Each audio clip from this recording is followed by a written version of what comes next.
now my pleasure to bring to you Mr. Jeremiah Shue, my fellow long-term Escondidan family, and his paper, The Blessings of Liberty.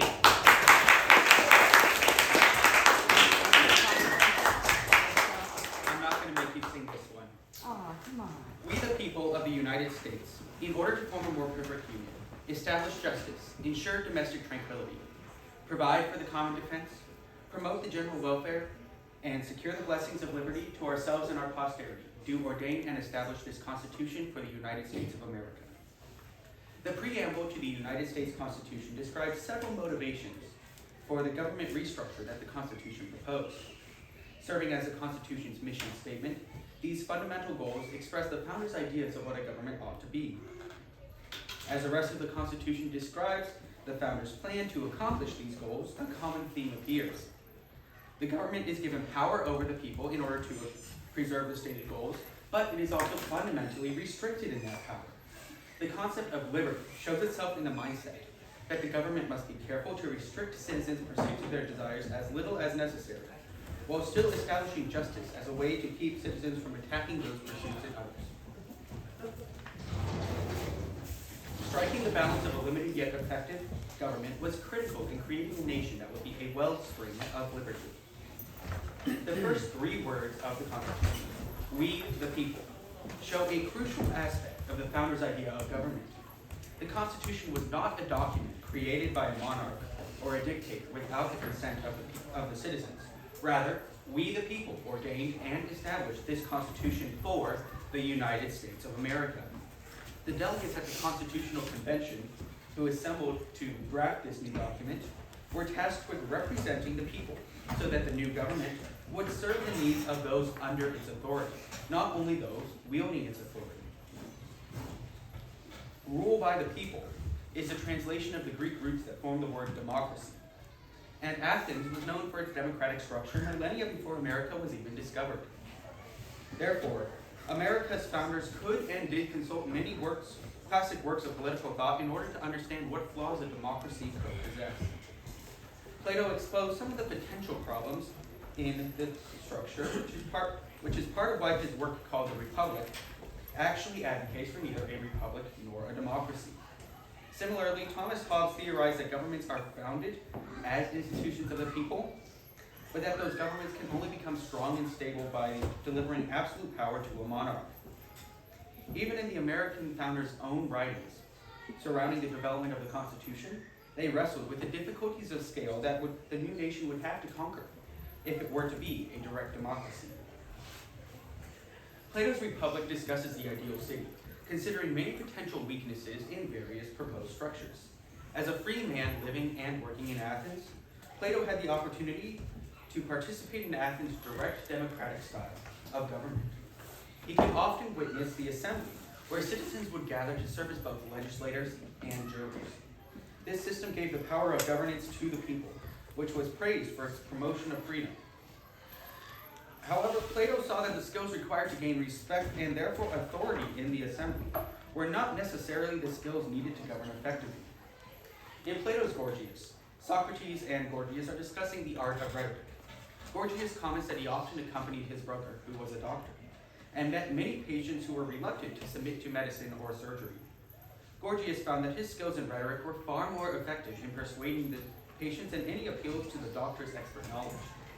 He concludes, if a rhetorician and a doctor were to enter any city you please, and there had to contend in speech before the assembly or some other meeting as to which of the two should be appointed physician, you would find the physician was nowhere, while the master of speech would be appointed if he wished. Plato realized that citizens often do not know how to make good political decisions, and persuasion sways the crowd more than actual experience. This is a fundamental weakness in direct democratic government and enables highly persuasive individuals to effect extremely poorly planned rulings. When the deciding factor is audience persuasion, good ideas presented poorly will usually lose to bad ideas presented well. No, I'm not salty about the GBT play contests.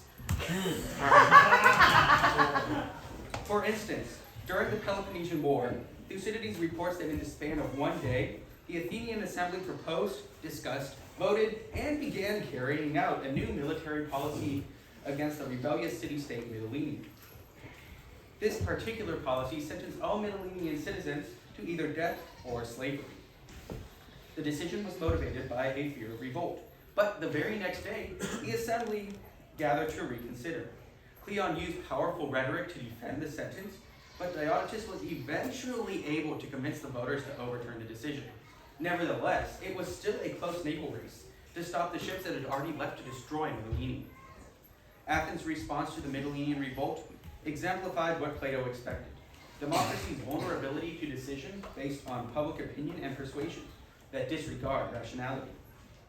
In order for a nation to preserve liberty, it must restrain its government's own actions, and poor decisions by a majority given absolute power can too easily make that impossible. Plato's criticism of direct democracy is valid, but it is not an excuse to bypass the consent of the government in setting up a government. John Locke and Thomas Hobbes argued that the legitimacy of any government is based on the people's willingness and commitment to abide by the decisions of that government. Hobbes proposed that any form of government is restrictive when compared to the state of nature, in which every individual acts out of self-interest and self-preservation. This natural state is nominally a state of freedom, but this freedom allows and normalizes attacking others and causing conflict when it benefits an individual. Locke took a more optimistic view of the state of nature, claiming that mutual respect for others' life and liberty is naturally endowed, leading to a natural state that tends towards stability and peace. Both Hobbes and Locke acknowledged that the natural state was limited, arguing that it would be in the individual's best interest to establish a social contract, in which every individual agrees to form and submit to a governing body on the condition of the compliance of the others. This contract requires the individuals to give up part of their freedom, specifically the freedom to cause conflict. Those who do not intend to cause conflict and do not want to receive it are more than happy to waive that freedom to gain protection from those who would. The danger in a social contract is this: what the individuals actually give up is the freedom to act contrary to the governing body. If that governing body does not limit itself to restricting the ability to cause conflict, then the waived freedoms that the individuals accept begin to diverge from the minimal restrictions desired and expected by those under the contract. If liberty is to be preserved, then when governments remove freedom in the name of the common good, the people should not accept it blindly, but should reconsider the legitimacy of that rationale. Some increased regulations and restrictions are valid and do actually help the common good. But when the government has that restrictive power, it can quickly be turned against the liberty of the people. When designing America, the founders had to find a system which would avoid direct democracy's vulnerability to rhetoric and persuasion, but which would also still respect the will of the people in the decisions of the government. A single general public assembly was out of the question anyway. Citizens from the rural areas around Athens rarely made it to the assembly. So how could the system scale to the entire Atlantic seaboard? Distributing, collecting, and counting ballots for each issue on the table avoids this problem, but election management is still, to this day, a fairly slow and expensive process. America's founders realized that the voice of the people could be expressed by having elected officials convene and make the final decisions. Cycling the makeup of this Congress by holding frequent elections is also important, because it requires elected officials to maintain the support of their constituents and be re-elected in order to stay in power. In Federalist Papers 52 and 53, part of the Federalist Papers collection of essays defending the Constitution, James Madison discussed the frequency of elections, justifying a 2-year term for the House of Representatives by noting that the Constitution limits the power of the representatives. So the annual elections, previously thought necessary to prevent tyranny, could be stretched to biennial elections without additional risk. Madison also considers the travel time and learning time before a representative can make informed decisions. Though the frequency is somewhat a matter of implementation, it is clear that the founders realized that representative democracy was a good way to preserve liberty while avoiding the pitfalls of direct democracy. The question of representation in a government is, like so much of politics, a game of needs and compromises. The citizens need to have their voices and opinions heard, but cannot all assemble to continue to contribute directly. Neither would such a general assembly work well, because the citizens themselves cannot easily abstract themselves from the emotions and issues at hand. rationally consider solutions as they affect the population at large, and thus avoid falling prey to the suggestions of the most persuasive among them. Therefore, the drafters of the Constitution decided that government by the people would have to be implemented indirectly through representatives. This American implementation of we the people anticipates and solves several problems that plague direct democracy. Part of the stated motivation for the Constitution was to establish justice, ensure domestic tranquility, and provide for the common defense. The definition of justice is a subject of a complicated argument, but the mention of domestic tranquility implies that the point of establishing justice is to minimize conflict among the citizens and to preserve the rights of all. The American founders realized that justice also involves protecting the citizens from the government. Alexander Hamilton wrote in Federalist 78, the complete independence from the courts of justice is the complete independence of the courts of justice is peculiarly essential in a limited constitution, one which contains certain specified exceptions to the legislative authority. Limitations of this kind can be preserved in practice no other way than through the medium of the courts of justice, whose duty it must be to declare all acts contrary to the manifest tenor of the Constitution void. The Constitution restricts the power of the legislative branch, as well as the executive branch, and designates a court of justices to assess the constitutionality of those branches' actions, nullifying them if necessary. Hamilton acknowledged that without this supervision, the Constitution was unenforceable. In America, this Supreme Court of Constitutionality does not serve as a criminal court. In fact, even when civil cases advance to the Supreme Court, the parties in dispute are not directly involved. Rather, it is the relevant law itself that stands trial, accused of being in violation of the constitutional supreme law of the land. The Constitution's specification of a court overseeing the government's continuing constitutionality contributes to the stated mission of establishing justice and protecting the liberty of those under authority. Besides protecting the citizens from the government, the Constitution also intends to establish justice by empowering the government to protect its own citizens from domestic conflict. The idea of the social contract applies here.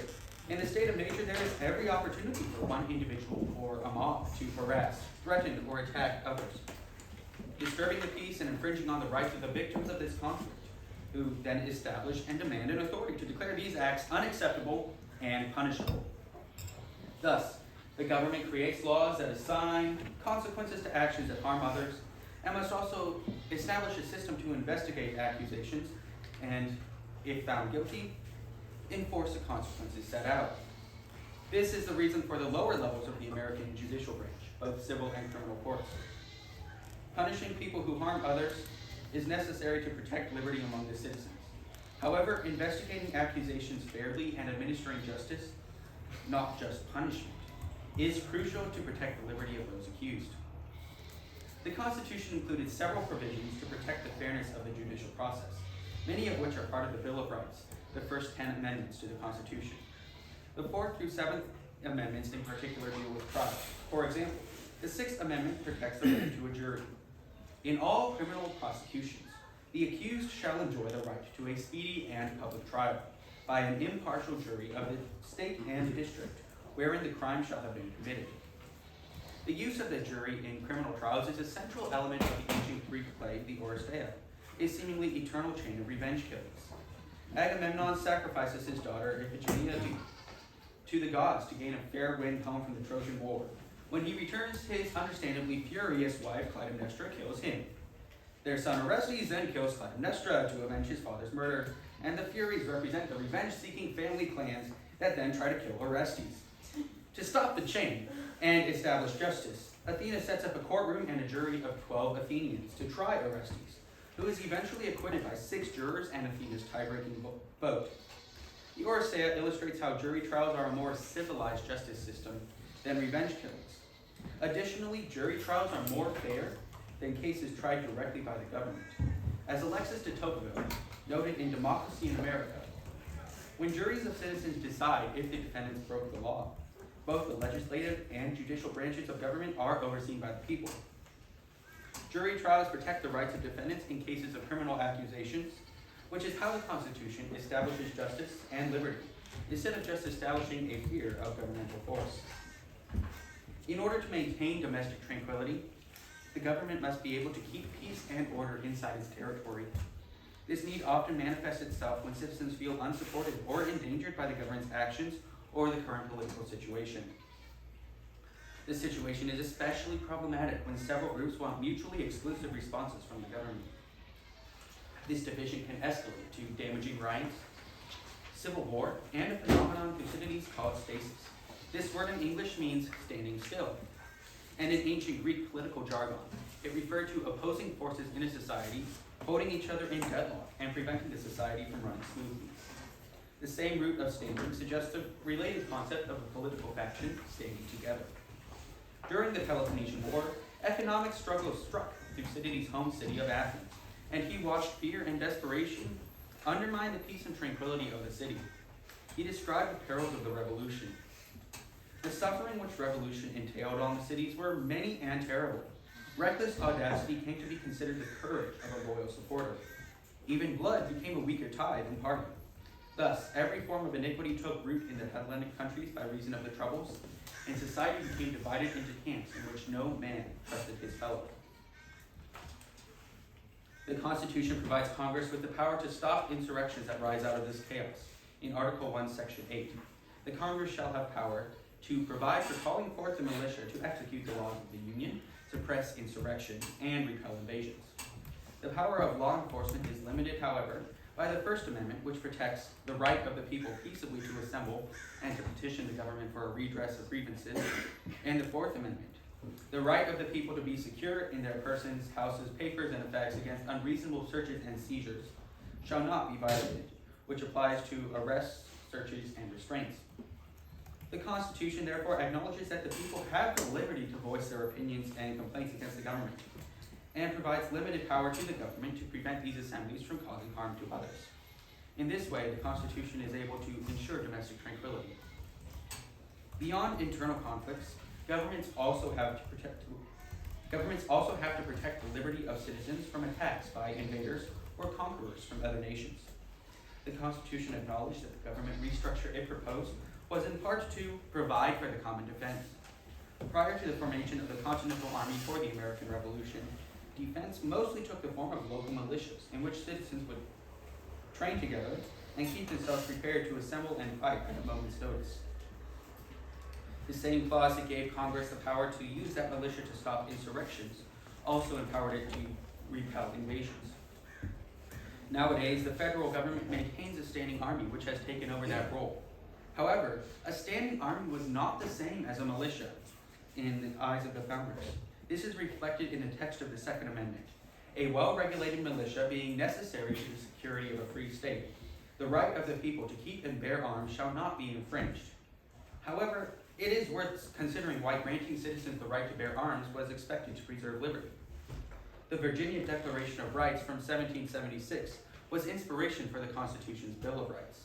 Its section on militia is more expansive, that a well-regulated militia composed of the body of people trained to arms is a proper, natural, and safe defense of a free state.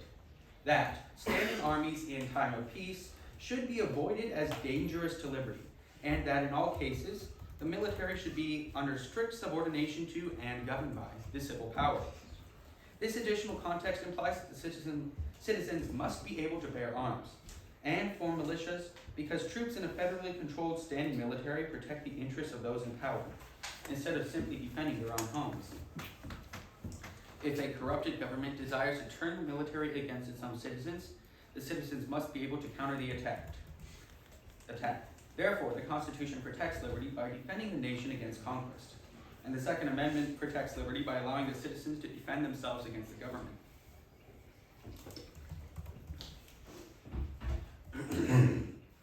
The government must not only protect its citizens, it ought to seek to improve their living situations. This responsibility is what the Constitution calls promoting the general welfare, which includes a wide sweep of issues from public transportation to patent regulation. Outside the preamble, the term general welfare only appears in Article 1, Section 8. In that same enumeration of congressional powers that enable Congress to stop insurrections, the Constitution writes, "The Congress shall have power to lay and collect taxes, duties, imposts, and excises, to pay the debts and provide for the general welfare of the United States. This sentence serves as a reminder that government-provided public services are not really provided free of charge to the citizens.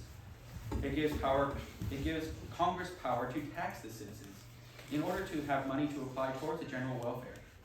It does not grant federal legislative power in support of that general welfare. Thus, that power of legislation falls to the states under the 10th Amendment. This restriction helps preserve the citizens' living situations while blocking federal oppression through taxation. Thus, the Constitution promotes general welfare simultaneously with general liberty. The last item in what is essentially the Constitution's mission statement is to secure the blessings of liberty to ourselves and our posterity. The government that the Constitution established intended to preserve the liberty of its citizens and protect their rights, and to do so in perpetuity, protecting future generations. The Declaration of Independence made the founders' idea of liberty clear. The writers held it to be self-evident that all men are endowed by their Creator with certain inalienable rights: life, liberty, and the pursuit of happiness.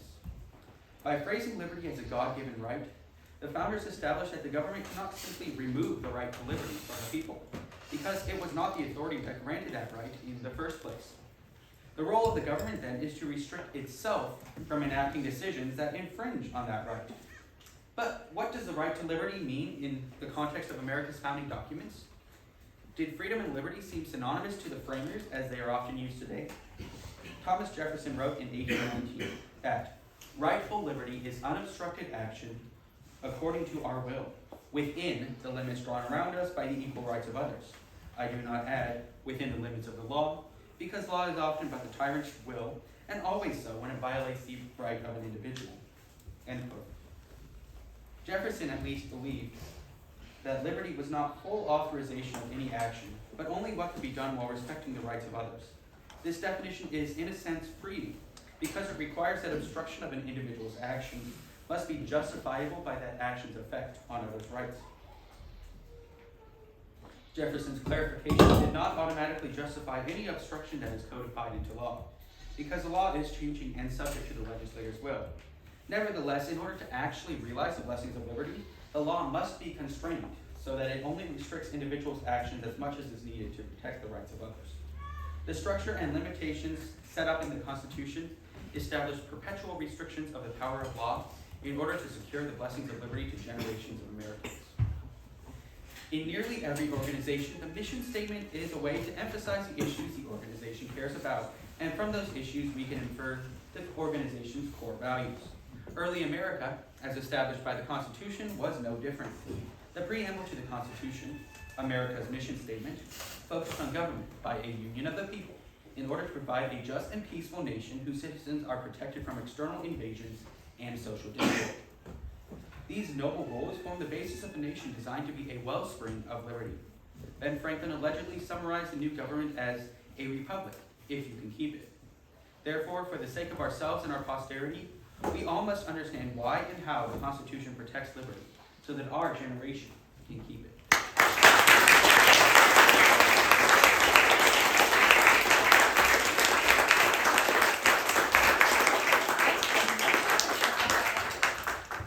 Thank you very much, Mr. Shue. I would like you to begin by commenting on this term from the Constitution, promoting the general welfare. It seems to be difficult to understand how the central government can promote the general welfare while not intruding upon the economic freedom of others. Mainly on the issue of taxation. Whatever the government does, it needs to draw payment for from taxation on the people. Now, when one says promoting the general welfare means having an educated populace, you might say, well, the government needs to establish public schools to be able to have an educated populace so that they can understand this complex thing called democracy. And someone might even go on to say it needs to be a prosperous democracy, so you should have free government college education for everyone. Is there any sense on which there's a limit put on how much the government can do to promote the general welfare before it begins to impose on our liberty to be able to keep our own income? Yeah, good question. I do think there is a limit. It's just It's hard to tell because it's dependent on the actual situations and issues that the government's trying to combat with that, with its new program it's instituting or whatever you pass. And so, yes, naturally that does always involve some sort of taxation, some sort of, the government's going to take a part of the money you're earning in order to fund these programs. And taxation and the use of tax money for government programs, that's always been a conflict, that's always been a controversial issue throughout the entire life of America and in countries before that. And what ends up happening is that when you have a government or when you have a need, a social need, and that needs to be addressed, it seems, it seems at surface level that the government is the best tool, is the most centralized tool, has the most power to address that. However, I think that government, and not just in the sense of general welfare, but more generally, government can only be a crutch to use force to affect the consequences of, how do I phrase this? Basically, if there's a quote in Federalist Papers, if men were angels, nobody would be needed to govern them. And I'm looking at the social issues that, we have Social Security, we have food stamps, we're going to talk about the minimum wage, we're going to talk about all these things, and a lot of that would be solved if through a change in the citizens' hearts. But you can't, that's not an action item you can put on a campaign trail. That's not that's not something you can really talk about in the political sense, which means that any use of government is, I would say, not the best tool for the job, yet sometimes it's a necessary evil. So I kind of rambled there. Did that answer your question well enough? I guess I would like to have a little bit more specificity. I mean, it's very interesting, if you remember our de Tocqueville meeting. De Tocqueville in 1835 talks about how thoroughly Americans provide for public education by setting apart particular sectors of their townships for education. Right. That those schools are oftentimes funded by bringing in funds from the general township, and that was a pretty early action of the government in the United States. That education didn't seem to go up very far, 8th grade most of the time, but as time went by, government decided that pretty much most of the time you have free high school education as well. And now, we have people talking about completely free college education as well. Right. Is there a point where you say, you know what, you want to, free masters, free doctorate, just keep on, keep the schools open forever, free education? That's promoting the government welfare, the general welfare, and therefore the government should be footing the bill for that. Is there kind of a specific articulation that you can give as to when you could say, well, no, this is just trying to use the government to get free education rather than something that's really promoting the general welfare? Well, let's take the education issue as the example. And you look at, it's something that's taxpayer funded, and it's with a lot of things that tax money goes towards, the people who pay those taxes don't necessarily benefit from the program they actually help fund. It's it's helping pay for libraries for people who don't use libraries. It's etc. Education, on the other hand, I do think that educating the populace is an important part of general welfare, yet not everybody needs a college education. And I think that the more you the more you say government should pay for this, the more you're saying everybody should have or everybody needs to have access to this in order to have a, in order to be a useful member of society. And that's, I mean, for high school, that's you could argue that everybody needs high school, and I do think everybody needs high school, but, and I could go on about how the meaning of a high school education has gotten less and less, and to the point where that 8th grade education from 1835 is comparable to the high school education today. And when you start getting into college, college is expensive. If you don't know about that, you will soon. But not everybody needs to go to college. So I think that as far as taxation of the people in order to fund college educations, that's not a necessary improvement to the general welfare. While simultaneously, there's other, I don't think college needs to be that expensive, and but that's a different topic. So I think there's ways that college situation could improve without saying everybody needs to chip in a little bit to fund these college educations for the people who get there. All right, I'd like to continue looking at the very nice quote that you gave from, I think, the Constitution of Virginia. Yes, Virginia Bill of Rights. Yeah, and I had it, now I just slipped. Oh, there it is, okay. It says that a well-regulated militia composed of the body of the people trained to arms for the proper, natural, and self-defense of a free state. And when you speak of well-regulated militia there, is that something that is referring to an institution of the state of Virginia, or is that simply private individuals who would be forming these militias? Well, first of all, it's going to kind of be a moot point because our United States Standing Army is not going anywhere anytime soon. But the well-regulated militia and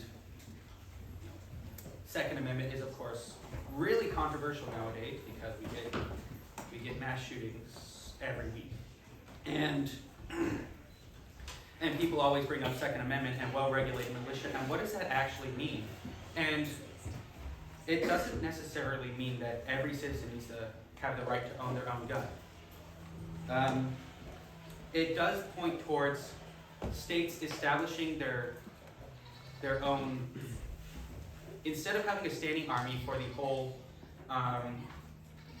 whole country, and you have all these bases, and you take people in from the whole country and you ship them out to all these Camp Pendleton.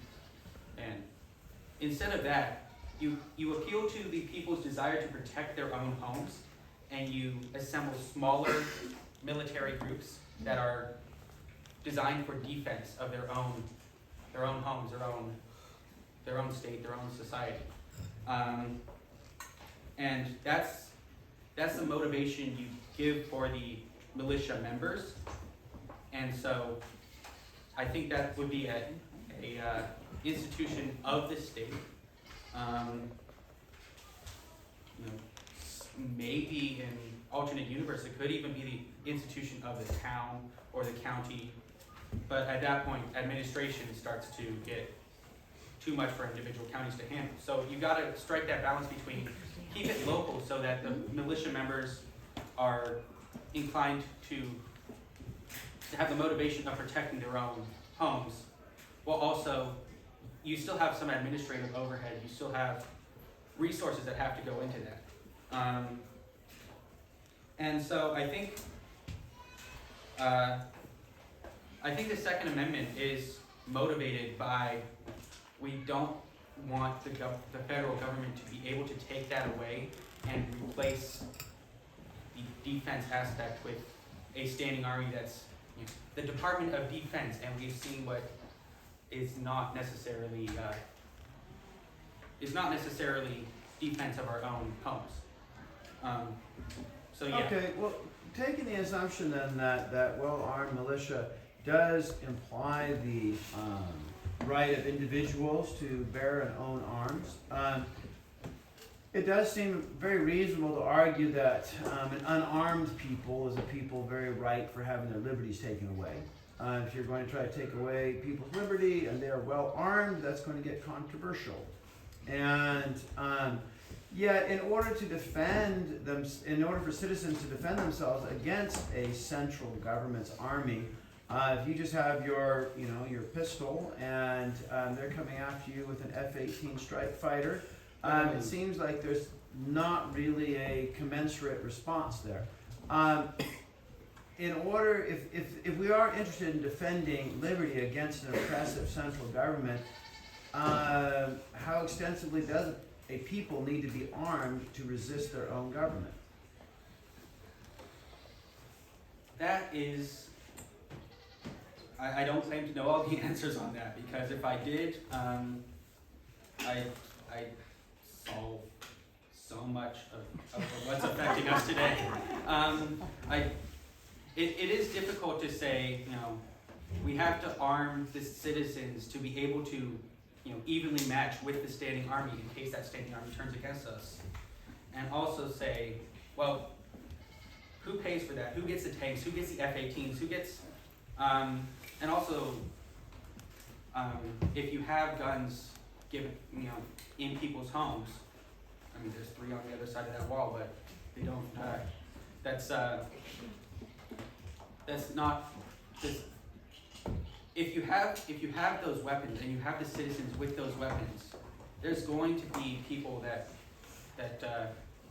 don't just use those weapons for defense in case of corrupt standing army invading your own homes. And so you really gotta, that's the controversy, and again, I don't know the answer. I do think that the fear of a corrupt standing army is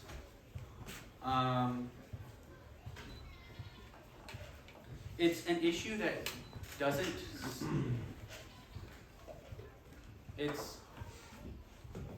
it can too easily turn into a political campaign against certain measures that stop the problems we're experiencing right now with mass shootings. And so when you have that conflict, there's not necessarily a single right answer. There's just which one do you worry about more and which side do you err on, and how can you, is there actually a way to solve both of those problems with the same solution, which I don't know about. Thank you very much, Mr. Shue. What other questions? Monica. So, first off, really good paper, and throughout the paper I was thinking about how different our government is we're in a much different state in our government today than we were back in 1776. Absolutely, yes. During our founding time. I was just wondering, how do you think our founders would react to our current state of government? You asked me a question I prepared to answer in a format I did not expect. So I definitely think the Constitution itself was written for a different culture. There's a quote, I used it for the GBT5 dinner. Our Constitution was made for a moral and religious people and is wholly inadequate to the government of India. And how that applies is, I don't think America at large is necessarily a moral and religious people. I think the Constitution was written with the idea that, with the assumption that the people would realize, the people in general would realize that power is not what is to be sought after. And so yeah, I think one aspect of how the founders would react is these 2022 Americans are. This is not the kind of people we wrote this Constitution for. The other thing is,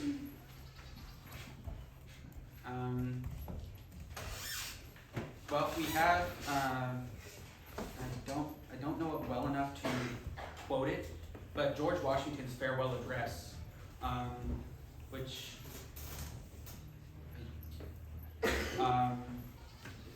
if you haven't read it, you need to read it because it's basically the, George Washington, when he leaves the presidency, the first presidency, after 8 years, he says, all right, this is what America needs to watch out for. And it feels like a prophecy of today. And it's talking about the two-party system and the conflict and the, I talked about stasis, where you have opposing forces holding each other in deadlock. This two-party system that we have, you have, in the Senate, you have this very hairpin majority. That's completely dependent on sometimes people voting against their parties, especially right now. There's been bills that you can barely get through the Senate because there's two parties that are basically equally matched in the Senate, and they're bent on opposing each other. You look at their Republican and Democratic platforms. Their platform document says we oppose other parties' policies. That's their stance.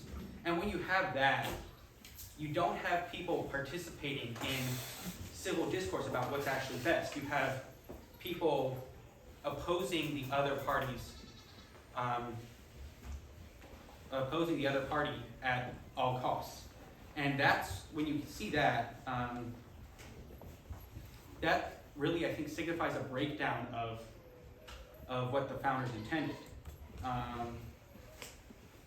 And so I think they'd be quite disappointed in how divided and stagnant our government, our legislative, our political situation has become. Yes. So you just said that they would be kind of disappointed in the state we are right now, but what do you consider they did still have infighting in the cabinets? Yeah. Even since George Washington. So would you consider that to be of a different mode, or is that one better than, is that fighting or that quarreling, do you think that's better than today's? I don't think fighting is necessarily a bad thing. But they were fighting over,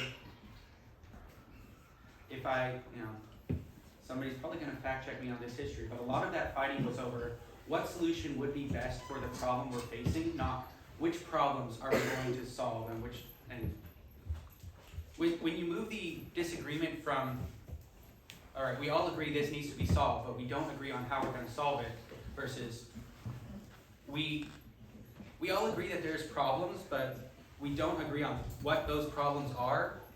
If you don't agree on what those problems are, you're going to have a lot of trouble creating solutions for them. And that's, when you get that change, I think that's what really causes the whole thing to grind to a deadlock. Yes, Christian.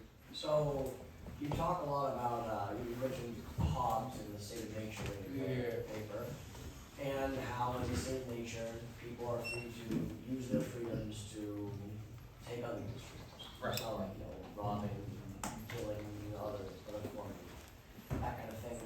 Would you say that a government not formed via the consent of the governed, like some fellow who gets a mob behind him and takes tribute from a town, being essentially a dictatorship, never leaves the state of nature?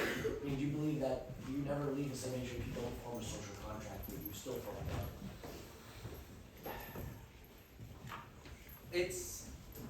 I think you leave the state of nature, but you don't get very far. Because all that ends up being is, instead of every individual acting for themselves, you have a bunch of individuals convinced to act for the benefit of somebody else, and ignore and even work against the benefit of the victims, the people whose liberties are being taken away. And you might say it's like a bubble in a boiling pot of water. You have you have all these little bubbles in a pot of water, and then sometimes you You get ones that merge, you get a bubble that grows bigger. And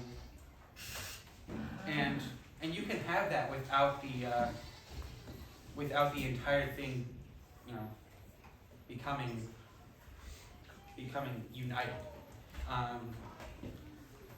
And so when you're talking about, you know, some people gather mobs behind them, all that means is they're able to convince some people to work with them against some other people. It's kind of like the enemy of my enemy is my friend. Also, follow-up question, I'm sorry. Follow-up question, so you mentioned that, also, I think you equated the tyranny of the majority by way of democracy. Right. In that regard, and that full democracy, just the whims of another group of people, it's just the majority that Right. controls the minority. But you said that our system of democratic republicanism, evades that, and it goes